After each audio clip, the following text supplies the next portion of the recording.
Je vous invite, vous qui criez sur tous les toits que nous sommes en temps de grâce, comprenez la grâce.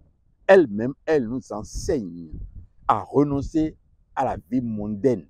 Ça veut dire que la grâce en elle-même apporte une autre loi, qui n'est pas la loi de Moïse, qui n'est pas la loi de rituel, mais une loi morale.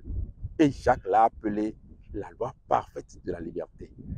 C'est cela que vous devez rechercher et comprendre et respecter, obéir, vivre cela dans votre vie. Sachez que Dieu, lui, il n'est pas un Dieu de débauche. Il n'est pas un Dieu de désordre.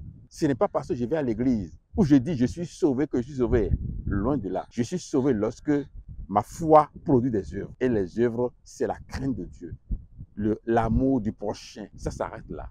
Et autrement, il n'y a même pas foi. Parce que c'est une foi morte, une foi étouffée. Et les messages de grâce qui pullulent aujourd'hui étouffent la foi en vous, vous donnent la liberté. Vous allez remarquer que tous ceux qui parlent comme ça, ils ont 2 femmes, 3 femmes, 4 femmes, des concubines dehors. Répentez-vous. Un bavard qui dit tout ce qu'il pense, qui n'arrive pas à maîtriser sa langue, ne connaît même pas Dieu. Regardez-les bien. Ils ne connaissent pas Dieu. C'est pour cela qu'ils ne peuvent pas s'empêcher de dire 2 mots sans insulter les autres. Ils ont pour père le diable, c'est ça.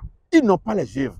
Que sert-il à quelqu'un de dire « j'ai la foi » quand il continue de découcher, quand il continue de maltraiter son épouse, de maltraiter ses enfants? Ce n'est pas parce que quand tu rentres, tous les enfants rentrent dans leur chambre et ne sortent pas que tu es un homme, tu es maître de la maison. Hein. Non, tu dois faire preuve d'une sagesse qui vient de Dieu.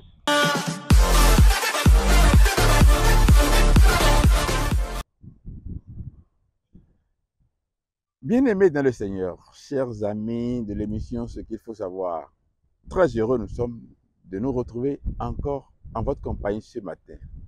Nous sommes là pour vous dire que notre salut est gratuit. C'est un salut gratuit. Nous n'avons rien fait pour le mériter. Le salut, en fait, ce n'est pas que nous sommes dans le paradis. Le salut nous met sur le chemin qui conduit au paradis. Et il faut marcher suivant les règles du jeu. Il faut marcher suivant les règles de ce chemin-là. C'est pourquoi l'apôtre Paul a dit, lorsqu'un athlète court, il doit courir suivant les règles pour avoir la couronne. Et la couronne, c'est le paradis, ce n'est pas autre chose. Nous n'avons rien fait pour l'avoir. Ce n'est pas par nos veilles de prière, non. Ce n'est pas par l'observance des jours de fête, les interdits alimentaires. Ce n'est pas par un sacrifice. Nous n'avons pas contribué à notre salut. C'est pour cela que l'apôtre Paul a écrit, car nous pensons que l'homme est justifié par la foi sans les œuvres de la loi. Sans les œuvres de la loi. Les œuvres de la loi n'ont rien à voir avec notre salut. Toutefois, il y a loi. Oui, lorsque nous nous acharnons à dire nous sommes sous la grâce, nous sommes en temps de grâce, cela, c'est la méconnaissance totale de la parole de Dieu. Parce qu'il existe maintenant des œuvres de la foi que nous devons accomplir. C'est pour cela que l'apôtre Jacques a dit, mes frères, que sert-il à quelqu'un de dire qu'il a la foi s'il n'a pas les œuvres? Ça, c'est très pertinent et c'est très important. Tu as la foi, mais tu n'as pas les œuvres. Il ne parle pas des œuvres de la loi là, mais il parle des œuvres de la foi. La foi doit avoir des manifestations dans ta vie.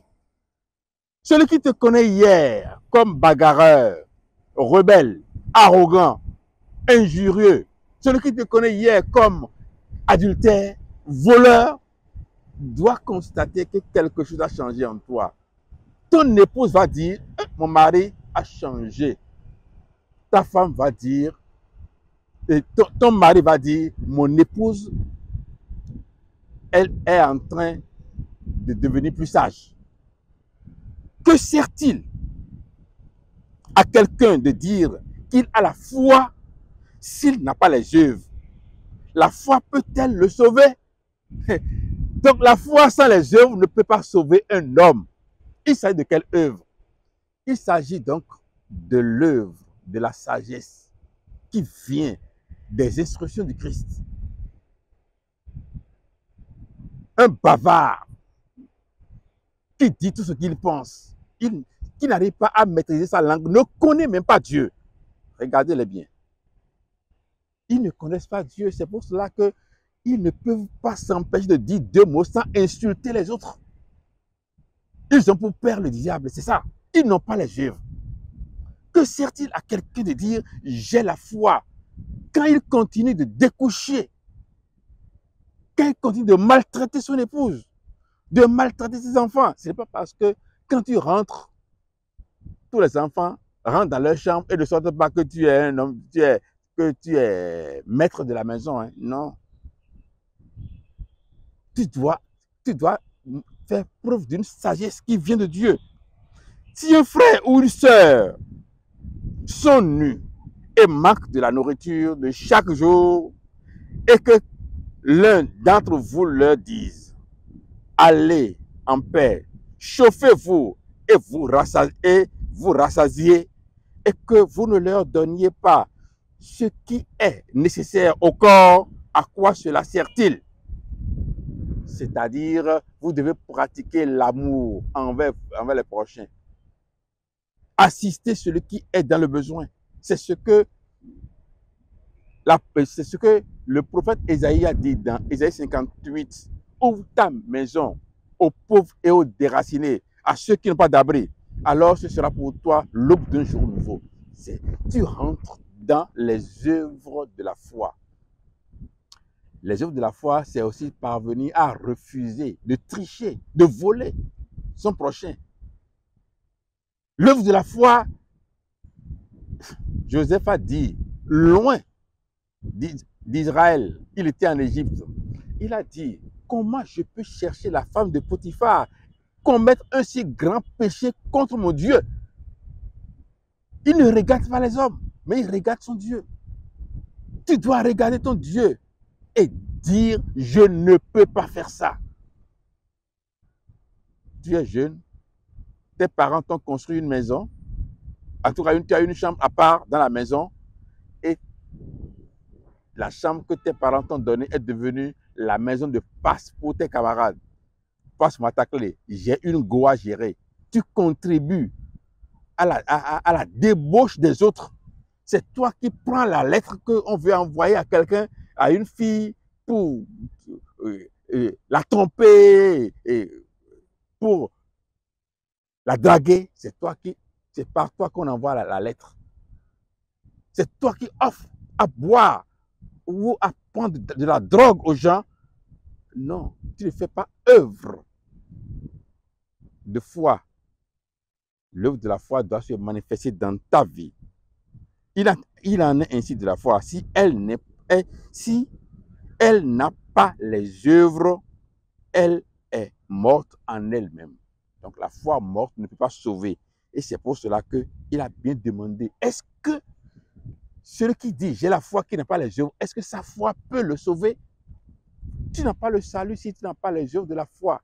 C'est ça la différence entre les œuvres de la foi qui sont indispensables au paradis, à notre vie de chrétien, que entre les œuvres de la foi, je disais, et les œuvres de la loi qui sont l'observance de jours de fête, de sacrifices, hein, de rituels, d'interdits alimentaires. Ce n'est pas la même chose. C'est pour cela que je vous invite, vous qui criez sur tous les toits que nous sommes en temps de grâce, comprenez la grâce. Elle-même, elle nous enseigne à renoncer à la vie mondaine. Ça veut dire que la grâce en elle-même apporte une autre loi qui n'est pas la loi des yeux, qui n'est pas la loi de Moïse, qui n'est pas la loi de rituel, mais une loi morale. Et Jacques l'a appelée la loi parfaite de la liberté. C'est cela que vous devez rechercher et comprendre et respecter, obéir, vivre cela dans votre vie. Sachez que Dieu, lui, il n'est pas un Dieu de débauche. Il n'est pas un Dieu de désordre. Ce n'est pas parce que je vais à l'église où je dis je suis sauvé que je suis sauvé. Loin de là. Je suis sauvé lorsque ma foi produit des œuvres. Et les œuvres, c'est la crainte de Dieu. L'amour du prochain. Ça s'arrête là. Et autrement, il n'y a même pas foi. Parce que c'est une foi morte, une foi étouffée.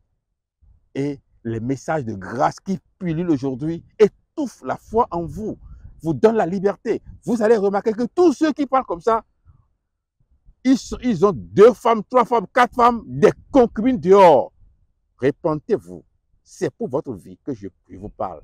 Répentez-vous pour que Dieu vous accepte dans sa maison. Soyez bénis. Amen.